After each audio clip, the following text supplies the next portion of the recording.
माननीय अध्यक्ष महोदय, अरे भाई, ध्यान आकर्षित करने की क्या दिया? माननीय अध्यक्ष महोदय, मुझे नियम 131 के तहत सदन में ध्यान आकर्षित करने का जो अवसर प्रदान कर रहे हैं, उसके लिए मैं बहुत बहुत आभार व्यक्त करता हूं। उदयपुर शहर के अंदर नगर निगम केवल ध्यान आकर्षित करता हूं, दो वाक्य बोलने निरांग एक अरे बाद में मंत्री जवाब देंगे, फिर बोलना आप। चलो माननीय मंत्री जी। माननीय अध्यक्ष महोदय, मैं आपके मार्फत उदयपुर से आने वाले माननीय विधायक के ध्यानाकर्षण प्रस्ताव के संबंध में विधायक महोदय को, आपको और सदन को अवगत कराना चाहूँगा कि वर्ष 2004 में नगर विकास प्रन्यास उदयपुर द्वारा नगर निगम को 30 योजनाएं एवं 16 कच्ची बस्तियां हस्तांतरित की गई। उक्त 30 योजनाओं में कुल 6046 भूखंडों की पत्रावलियां एवं 16 कच्ची बस्तियों में कुल 4363 भूखंड सर्वेधारियों की पत्रावलियां प्राप्त हुई। नगर निगम उदयपुर द्वारा उक्त योजनाओं के भूखंडों में कुल 2501 नामांतरण एवं पट्टे जारी किए गए तथा कच्ची बस्ती में कुल 7 नामांतरण एवं 935 पट्टे जारी किए गए। नगर निगम द्वारा उक्त भूखंडों में कुल 34 भूखंडों की नीलामी की गई, जिससे 11,19,27,812 रुपये की आय हुई थी।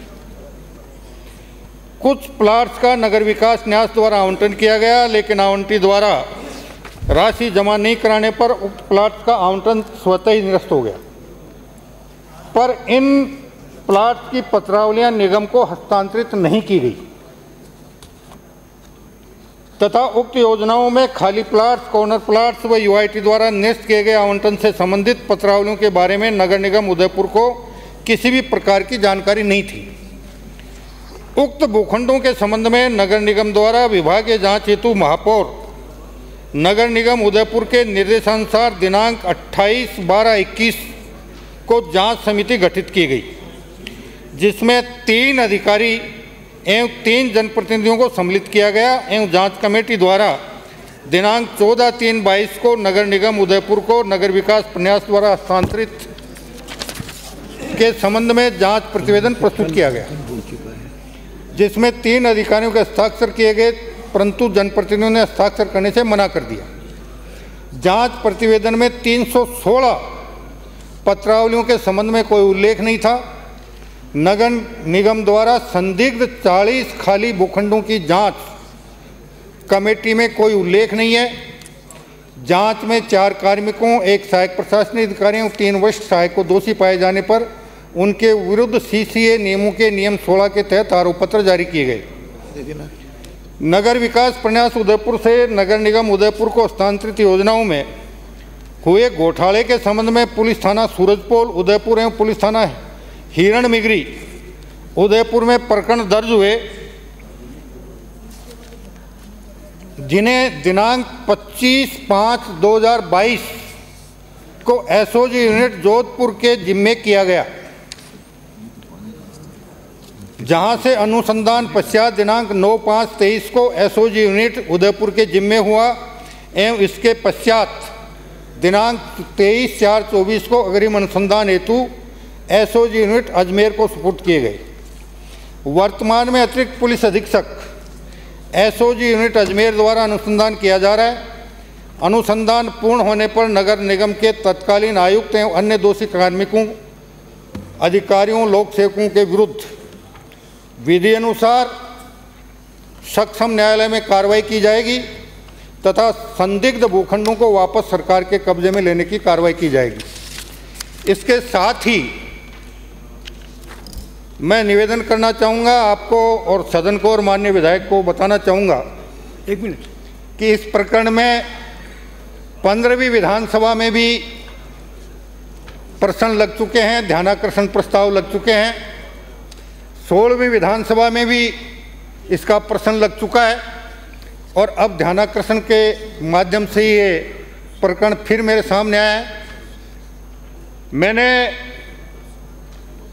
इसी सत्र में जब ये प्रश्न का जवाब अधिकारी लेकर मेरे पास आए तो मुझे ये महसूस हुआ कि इस प्रकरण में बहुत गंभीर अनियमितताएं हुई हैं और जो वास्तविक आरोपी है उसके खिलाफ अब तक किसी प्रकार की कोई अनुशासनात्मक कार्रवाई नहीं की गई है। छोटे कर्मचारियों के खिलाफ निश्चित रूप से कार्रवाई की गई है। कुल मिलाकर मोटा मोटी रूप में देखा जाए तो ये लगभग 100 करोड़ रुपए के आसपास का गड़बड़ घोटाला है, जिसमें जिन पत्रावलियों में पट्टे जारी किए गए वो सारे कूटरचित थे। न्यास में या प्राधिकरण में जो राशि जमा होनी थी उसकी फर्जी रसीदें पत्रावली में लगी हुई थी और इस प्रकार ये एक बहुत गंभीर प्रकरण है। माननीय विधायक फिर कोई पूरक प्रश्न करें उससे पहले मैं माननीय अध्यक्ष महोदय, विधायक महोदय को और सदन को आश्वस्त करना चाहता हूं कि इस प्रकरण में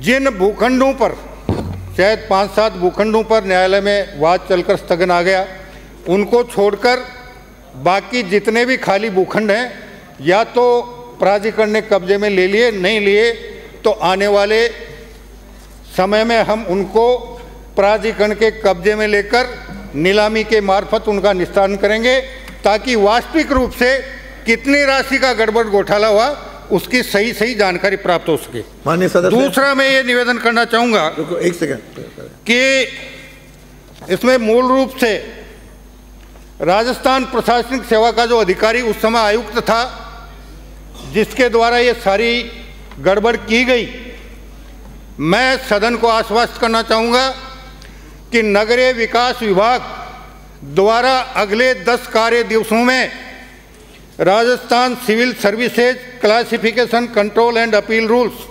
1958 के नियम 16 के तहत आरोप पत्र तैयार कर कार्मिक विभाग को भेजा जाएगा और कार्मिक विभाग उस आरोप पत्र का परीक्षण कर अगले 15 दिवस में कार्य दिवस में संबंधित अधिकारी को आरोप पत्र जारी कर स्पष्टीकरण प्राप्त करेगा और स्पष्टीकरण प्राप्त होने के बाद उस अधिकारी के खिलाफ आगे जो कार्रवाई की जानी है उसके लिए कार्मिक विभाग मुख्य सचिव को प्रस्ताव प्रेषित करेगा और मुख्य सचिव माननीय मुख्यमंत्री जी के संज्ञान में लाकर उस पर यथोचित निर्णय करवाएंगे।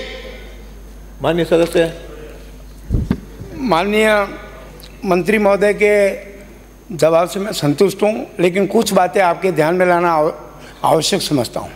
पहली बात तो ये आपने 100 करोड़ का घोटाला माना है, लेकिन मैं आपको ये बिल्कुल विश्वासपूर्वक कह सकता हूँ कि 300-400 करोड़ का घोटाला है। जो विभाग ने मुझे जवाब दिया है उन्होंने ये लिखा है कि 300 का कहीं उल्लेख नहीं है। मैं आपसे इस जांच रिपोर्ट की प्रति आपको मैं दूंगा जिसमें 12,115 प्लॉट जो यूआईटी ने नगर निगम को रिकॉर्ड में थे, 6,046 पट्टे की पत्रावली नगर निगम को ट्रांसफ़र की, 5733 की पत्रावली दी नहीं, इन दोनों का जोड़ 316 होता है, जो दोनों में से है ही नहीं, न इधर है न उधर है। जो पत्रावलियाँ नहीं दी वो भी घोटाले में है, लेकिन 316 का इसमें जोड़ में फर्क है इन दोनों में, तो 316 मैं इस जांच की रिपोर्ट आपको दूंगा। दूसरी बात, मेरा 400 संदिग्ध का कोई उल्लेख नहीं है। मैं उस जांच रिपोर्ट की कॉपी आपको अधिकारियों की, ये सारी अधिकारियों की कॉपी आपको दूंगा और 40 भूखंड संदिग्ध मानना है और उन्होंने लिखा है कि यूआईटी को जांच के लिए देंगे और यूआईटी को आज तक कोई कागज़ नहीं दिया है। 16 सीसी नोटिस का ये सारा प्रकरण पिछले 5 साल में कांग्रेस राज से चालू हुआ है। प्रतिपक्ष के नेता उस समय के माननीय गुलाब चंद जी कटारिया ने जो सदन की पटल पर, मैं ये पत्र पढ़ के आपको सुनाता हूँ। सुनाना नहीं है, पत्र भेंट कर देना। अरे टेबल यहाँ सुनाना नहीं है। अरे सुनो सही, सुनाना नहीं है आपको, दूसरा पत्र इनको दे देना। चलो वाह, आप ये सुनाना नहीं है भाई, पत्र कोई सुनाया नहीं जाता, उल्लेख किया जाता है। उन्होंने ये पत्र, आप ये प्रतिपक्ष के नेता रोज उठ के खड़े हो जाते हैं, लेकिन सदन के पास माननीय प्रतिपक्ष के नेता का जवाब। अरे आप उल्लेख कर दो ना, इनको क्यों संबोधित करते हो? उल्लेख करो। हाँ। दूसरी बात, एक घोटाला इससे बड़ा हुआ है, रेलवे पटरी के पास 12,000 फीट की जमीन 40 रुपये फीट में दे दी है। उदयपुर के अंदर जहाँ सभी पत्रों में लिखा हुआ है कि 1853 रुपया जिसकी डीएलसी रेट है, डीएलसी रेट है रेलवे ने। अरे एक मिनट आप सुन तो लो, अरे सुनिए, आपके कारण में सुनो। अरे उनसे बात क्यों कर रहे हो? उनसे बात नहीं करनी है। 1,36,000 रुपये में अरे आप सुनो, अरे मानिए आप पहली बार आए, 1,36,000 को संबोधित करके बोलना है। हाँ, उधर नहीं। चलो 1,36,000 रुपये में सारी जमीन दे दी है। दूसरा, अरे शांति से, अरे आपस माननीय सदस्य, दूसरा अध्यक्ष जी, दूसरा रेलवे ने डबल लाइन की स्वीकृति जारी की है उसी रोड पे। सुप्रीम कोर्ट ने जिसको अतिक्रमणी माना है, 12 साल से यूआईटी ने उसके ऊपर वाद दायर करके अतिक्रमणी साबित किया, और उसके बाद हिम्मत सिंह बारट ने उसी प्लॉट को केवल 1,36,000 में दे दिया। बात करिए एक, ये इतना गंभीर मसला है। चलिए अगला ध्यान आकर्षण। माननीय अध्यक्ष महोदय, आप कुछ कहना चाहेंगे? हाँ, मंत्री कुछ कहेंगे। मैं माननीय विधायक महोदय को और सदन को अवगत कराना चाहूँगा कि मैंने 100 करोड़ का अनुमान कुछ दूसरे आधार पर लगाया है, और उसके साथ मैंने ये भी सदन से निवेदन किया है कि जो भूखंड प्राधिकरण के कब्जे में आएंगे हम उनकी नीलामी करेंगे, और नीलामी करने के बाद कुल क्षेत्रफल से उसकी गुणा करने के बाद पता चलेगा कि ये कुल मिलाकर कितने 100 करोड़ रुपए का घोटाला हुआ है। दूसरा, मैं माननीय विधायक महोदय को ये भी आश्वस्त करना चाहूँगा कि मैं अतिरिक्त महानिदेशक पुलिस एसओजी से ये अपेक्षा करूँगा कि वर्ष 2024 में इसका निष्पक्ष अनुसंधान करके जो भी दोषी हैं उनके खिलाफ न्यायालय में चालान प्रस्तुत कर दें।